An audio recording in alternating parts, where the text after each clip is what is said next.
বর্তমানে পুরো বিশ্বের প্রত্যেকটা মানুষের পছন্দের খাবারের তালিকায় আর যাই হোক নুডলস তো থাকতেই হবে। আর এই নুডলস পছন্দ করেন না এমন মানুষ হয়তো পৃথিবীতে একটিও খুঁজে পাওয়া যাবে না।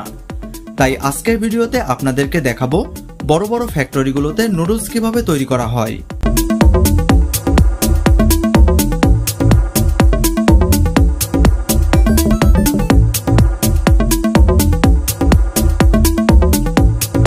নুডলস তৈরির ফ্যাক্টরিতে সাধারণত বিভিন্ন ধাপে নুডলস উৎপাদন করে থাকে।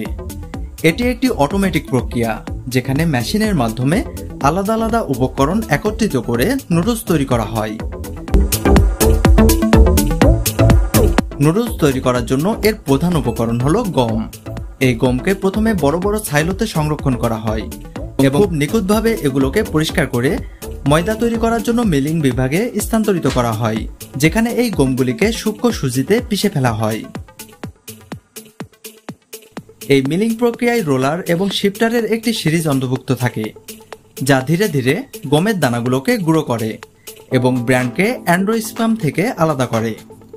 আর এইসব আধুনিক মিলিং যন্ত্রপাতি অত্যন্ত স্বয়ংক্রিয়, যা গ্রাইন্ডিং চাপ এবং শিফটিং গতি সামঞ্জস্য করতে সক্ষম, যাতে সমানভাবে সূক্ষ্ম সুজি তৈরি হয়। এরপর একটি চূড়ান্ত পরিশোধন প্রক্রিয়া করা হয়, যা নিশ্চিত করে এটি কোনো অবশিষ্ট ব্র্যান্ড কণা থেকে মুক্ত। সুজি প্রস্তুত হয়ে গেলে এটি মিশ্রণের জায়গায় পৌঁছে দেওয়া হয়, যেখানে পানি এবং ডিমের সাথে একত্রিত করা হয়। আর এই বিশাল বিশাল মেশিনগুলো একসাথে কয়েক টন সুজি পরিচালনা করতে সক্ষম। এরপর সুজিতে পানির অনুপাত খুবই সতর্কতার সাথে নিয়ন্ত্রণ করা হয়, যাতে কাঙ্ক্ষিত ময়দা সামঞ্জস্যতা অর্জন করা যায়, যা এক্সট্রুশন প্রক্রিয়ার জন্য অত্যন্ত গুরুত্বপূর্ণ। নুডলসকে আরও বেশি সমৃদ্ধ করার জন্য পরিমাণ মতো ভিটামিন এবং খনিজ পদার্থ যোগ করা হয়।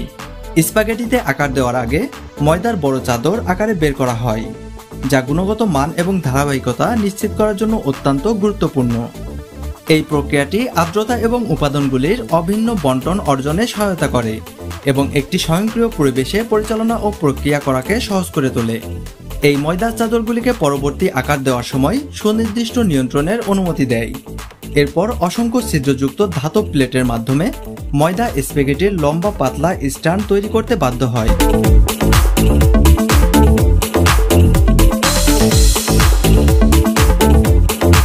আধুনিক কারখানায় চূড়ান্ত পণ্যের সঠিক বৈশিষ্ট্য এবং এক্সট্রুডার সেন্সর প্রযুক্তির মাধ্যমে অত্যন্ত স্বয়ংক্রিয়ভাবে ময়দা সর্বোত্তম চাপ এবং তাপমাত্রায় এক্সট্রুড করা হয়।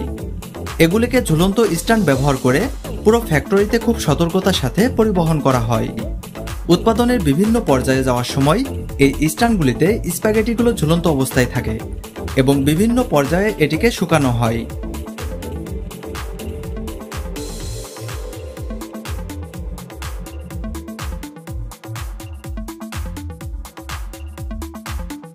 এরপর স্বয়ংক্রিয় কাটিং মেশিন ব্যবহার করে স্প্যাগেটিগুলো কাঙ্ক্ষিত দৈর্ঘ্যে কাটা হয়। এরপর এগুলোকে প্যাকেজিং এরিয়ায় স্থানান্তরিত করা হয়। এগুলিকে উন্নত স্বয়ংক্রিয় মেশিনের মাধ্যমে পরিমাপ করে প্যাকেজিং করা হয়। প্যাকেজিং শেষে ওজন, পুষ্টির পরিমাণ এবং মেয়াদ শেষ হওয়ার তারিখের মতো প্রয়োজনীয় তথ্যগুলি প্যাকেটের গায়ে সিলিং করা হয়। এরপর প্যাকেজগুলোকে স্বয়ংক্রিয় বক্সিং স্টেশনগুলোতে পৌঁছে দেওয়া হয়, যেখানে সেগুলোকে শিপিংয়ের জন্য বৃহত্তম কার্টুনে রাখা হয়।